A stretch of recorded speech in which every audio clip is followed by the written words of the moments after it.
Welcome to this tour of the 1995 Rialta.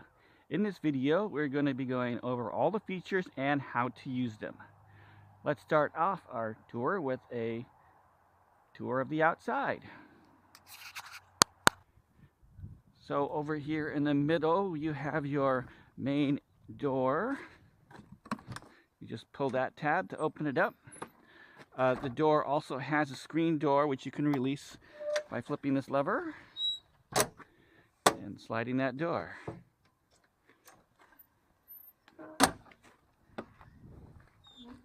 We have some electrical outlets here, and in this door we have the LP gas. So when you want to use the LP gas, you open it by going this way, or you close it by turning it to the right. Now the Rialta has a freshwater tank, and this is the door to access the freshwater tank. We have a small square key, and that accesses all of your exterior doors here. So you just would put a garden hose in here and fill it with water. It takes about 20 gallons. Now in the back here, we have your spare tire and your sewer hose, which I'll show you how to use later. So be careful with the strings, and when you put the door back, make sure that it gets properly latched. Make sure that that is secure. On this left-hand door, we have your electrical connections. So if you have a campsite with electricity, you should be able to plug this into the 30 amp outlet. Otherwise, if you're using the generator, you would leave it plugged into the internal adapter there.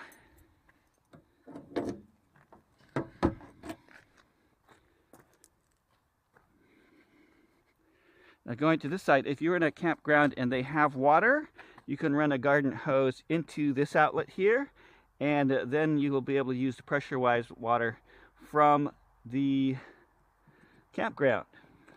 And underneath we have the sewer connections, and I will show you how those work.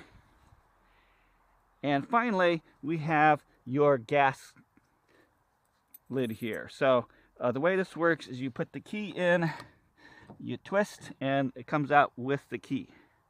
And then you merely just stick it back in and twist to the right, and that closes it.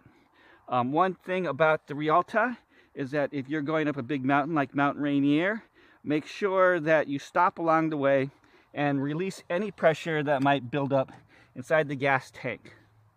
But if you're not going up mountains, you don't normally have to worry about that. So I think that does it for the exterior. So let's go ahead and check out the driver's position, and I'll show you how that all works. Welcome to the driver's position on the Rialta. As you can see, you get great visibility all the way around and even to the back through all the very large windows. So some features you might want to know about. So these are your window controls. This controls your adjustment for your mirrors. You can adjust it to the left or to the right. Your headlights are this button right here. You press that. There is also a button here which activates the lock for the middle window. Your hazard lights are right here. Your horn is right in the middle here. And some other features are, there is a rear heat button here, and you turn that on and it actually sends heat from the engine back to the rear compartment. If you need to use the rear wiper, you press this button, and also the rear defroster is here. Now if you ever get in a situation where you can't run the car because you've run out the batteries, you can try this aux start. You press this button, and there's another battery for the coach, and you can start the car using that. We also have a holder for your cell phone here, and we have a radio here. You turn on the radio by pressing the tuner button, and you can turn it off by using the off button. And we also have the cigarette lighter here, which is on only when the ignition is on. Now your seat controls are down here. This switch here allows you to go back and forth. This other one allows you to twist the seat. And this lever allows you to adjust the back and forth, and you can recline these seats quite a ways. And you can always flip or put these down. So you have your parking brake, which is right here, which you operate by pressing down and then letting it go or putting it back up. Also have our gear shifter here. And please remember that whenever you turn off the RV, to turn off your lights. And there's also a heater back there, propane heater, and a water pump. So that's why we have this reminder to please turn those three things off. So I think that does it for our tour of the front seat. Let's go ahead and take a look at the interior features. So starting on the interior, we have two passenger seats, one here and one over here, and these actually fold into a bed, which I'll show you how that works later. Also in the RV, we have a small TV table, and there's also two folding chairs. There's one on this side, and there is one on this side, and there are also cup holders here for your passengers. Now we do have controls here which will allow you to open the windows or close the windows. So, but please be careful to not keep this one open, because if you open the door, it will run into this window. Okay, so we have storage. So this cabinet here is completely empty, and there's some Velcro there to hold that door up. Over here in this compartment, we have a shower curtain, and there's also a curtain that goes onto the front, which I'll show you how that works later. Now continuing over, we have a fan up here, and you activate this by opening it up by twisting it, open like that, and then selecting the knob. I got 3 settings for selecting the knob. And we have the bathroom, so you open the bathroom by opening this door. And we have your toilet here. And the way this sink works is that you flip this down, and then there's a latch over here, and there you have your sink right there. So what you do is that you go ahead and you, there's no drain to the sink, but you just fill this up with water, and when you're done, you flip this back up and all the water runs back down. There is also a shower head here, and you activate that by pulling up on this knob there. Okay, and initially, if you do find yourself taking a shower, you would turn this on to turn on the shower drain. So the way you use the bathroom, though, is that you normally have all of this flipped up here, and you have your toilet here, and there's 2 pedals here. So one of them, if you press both of them down, the flushes and sends more water. If you just want more water, you just use the right hand knob there. Okay. This is also where you. I'm going to show you one of the coolest features of this bathroom, in that it actually expands out to form its own small room. And you can also turn it into a shower stall, and you can do that by removing this panel first.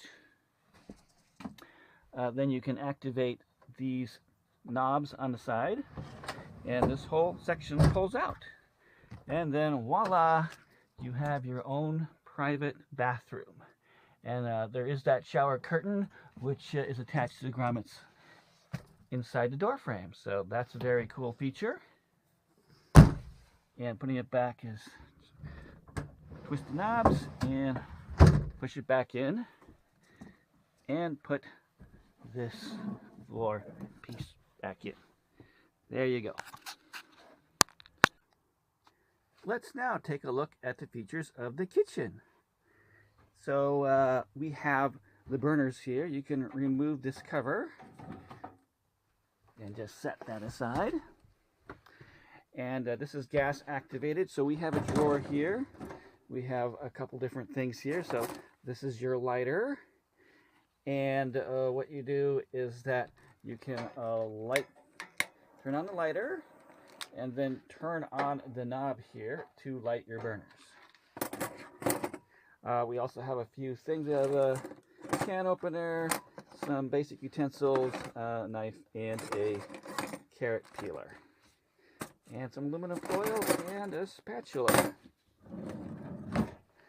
So here we have the sink, and you can remove this panel. We have some sponges and dish soap here, and we have both the hot and cold running water. Down beneath here we have a refrigerator here, and this is a 3-way refrigerator, so normally it would be off, but you can run this on propane, and the way that works is you press the propane button, and then what you do is that you press this red button, and that will cause this light to light up green, which means that the pilot light is on. Now you have to leave this button pressed when you first start it between 2 to 3 minutes. You have to keep that pressed so that when you let go, it stays on. If it turns off, you have to keep pressing the button. The other ways you can operate this is that you can also operate this on the 12-volt battery. I would only recommend doing that if you are running the car, otherwise you will drain your batteries very quickly. Or if you are plugged into AC, you can use the electrical option, and this will use the 125-volt AC to cool your refrigerator. We also have some more storage in here that is fully available for you. There is also a switch here which just controls this small footlight there. In the back here we have a fire extinguisher in case you have any emergencies. This compartment here contains some emergency things. Psych has the manual here. I believe there's a roadside kit in there as well. But unless you're having an emergency and need something, there's also like a light here. You probably don't want to use anything in there. Okay, so on top here we have the microwave. So this microwave will turn on when you are powered on, when you've plugged the RV into power. Now if you have a TV, we do have an antenna here, and you can raise the antenna by twisting the knob here, and you can rotate it by pulling this down and rotating it. Okay, so the output of that antenna is right over here in this panel here. We have also a cigarette lighter for 12 volts. That's handy for charging your phones. And here is the connection for the TV. There is also an AC outlet here. Now moving over to our main control panel here. This is the main control panel, and this allows you to do things like stop and start your generator and to monitor what your tank situation is. So we have, say, the gray tank. That's where all the toilet water goes. No, actually that's where the sink water goes.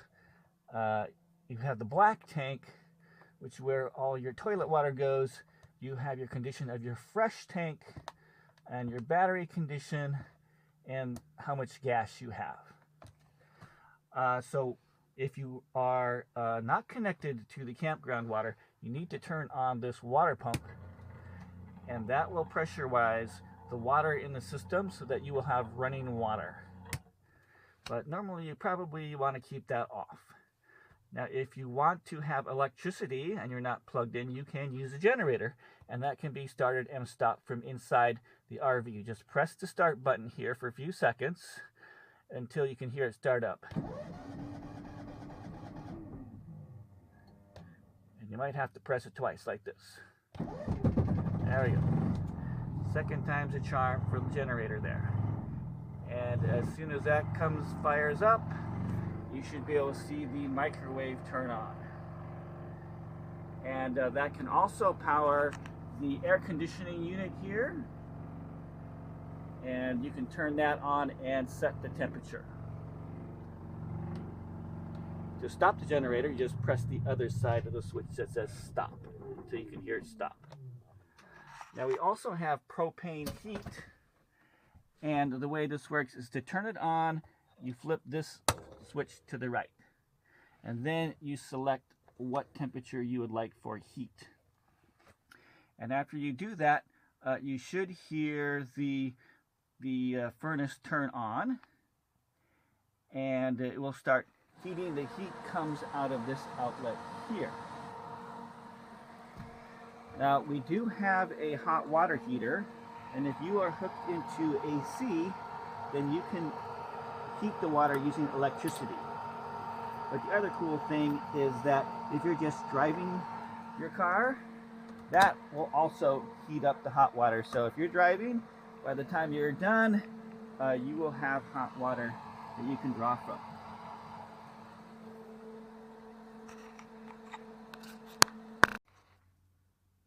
Now right here we have your little closet. There's a hook here to hang your garbage bags. When you open up this, there's some extra garbage bags right here. So inside the closet we have a place to hang your clothes, and included with the RVs we have things that help you clean things. There is an electric heater. We also have some leveling blocks, so if you park someplace that is not exactly level, you can get things level. There is also a hot plate and a toaster. So if you don't need any of these things, let me know and I can take these out so you can have some more room to store your own stuff.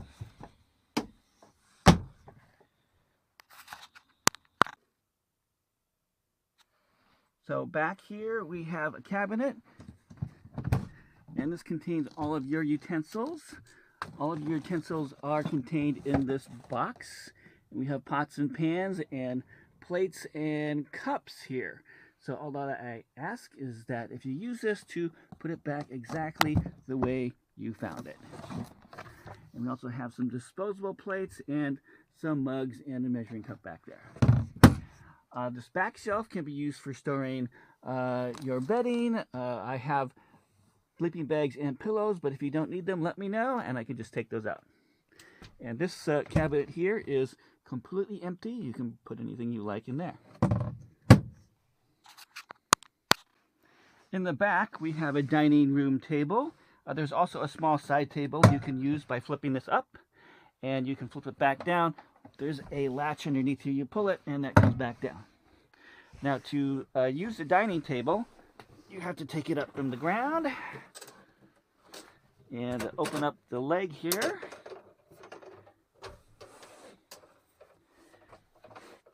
And then poke the black pigs into the hole here. Make sure that they're all the way in. And then the tricky part is underneath. There's a latch here. And you need to make sure that it's all the way in. And then you flip it up like that. And to remove it, you have to push the button and let it go like that. So once again, you latch it and put it up like that. So that is how you use the table. Now in the rear, this can hold up to 4 passengers. We have 1, 2, 3, 4 seat belts. This also makes up into the main queen bed. And the way you do that is that, we shove the seat belts back in and you lift this lip up and then set this down. And same with the other side.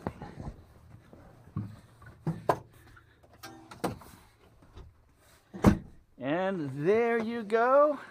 You have a nice big bed. You could stick up to 3 people in there if you want to get cozy. There's also, you could actually put another person down here on the floor if you'd like. Finally, I'm going to show you how these middle seats fold into a bed. This is a little bit complicated, so please bear with me. So the first thing you have to do is you have to remove the headrests. So these just pull straight up. Put those aside someplace. Pull this other headrest up.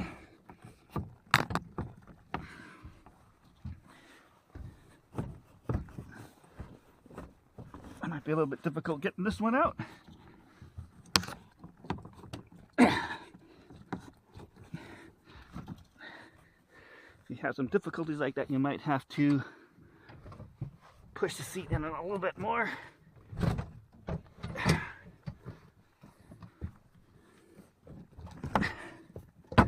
There we go, got that out. Okay, now you want to fold these seats flat. Now there is a lever down here. You pull this up, and that releases the seat so you can pull this lip forward and flatten it out. Do a similar thing on the other side. Lift this up and flatten it out. Now if you lift this up, there's a secret compartment, and it contains a cushion. Similarly on the other side, you find a cushion. Okay, so on the side here, there's a T thing. You pull this out on one side, you pull it out on the other side. Now underneath here, there's some hooks, and these go into the rods here. So you have to maneuver this so you get into those hooks like that, and then this goes down. Same thing for this other side. See the hooks there?